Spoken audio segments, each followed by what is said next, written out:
ജനശ്രദ്ധ നേടിയ ഒരു വലിയ ആർട്ടിസ്റ്റുമായ മിസ്റ്റർ ഫ്രാങ്ക്ലിൻ ഫെർണാണ്ടസിൻ്റെ ജന്മദിനമാണ്. അതിനോടനുബന്ധിച്ച് നമ്മുടെ ദിലീപിൻ്റെ ഡേ ഫുഡ് ഹോട്ടലിലാണ് ഇപ്പോൾ നമ്മളിരിക്കുന്നത്. ആ റെസ്റ്റോറൻറ്റിലെ ജീവനക്കാരെല്ലാം വളരെ സന്തോഷത്തോടെ ഒന്ന് കൈയടിച്ച് അദ്ദേഹത്തെ പാടി അഭിനന്ദിക്കുകയുണ്ടായി. എന്തായിരുന്നാലും അദ്ദേഹത്തിന് വിശ്വസ് നേർന്ന ഈ ഡേ ഫുഡിലെ എല്ലാ ജീവനക്കാരെയും പ്രത്യേകം നന്ദി അറിയിക്കുകയാണ്. അദ്ദേഹം ആ കടമയിലേക്ക് കടക്കുകയാണ്.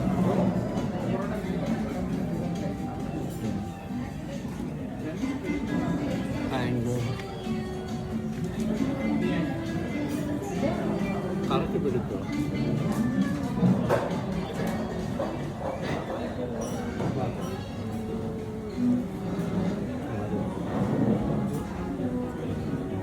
എൻ്റെ തല പിടിക്കല്ല.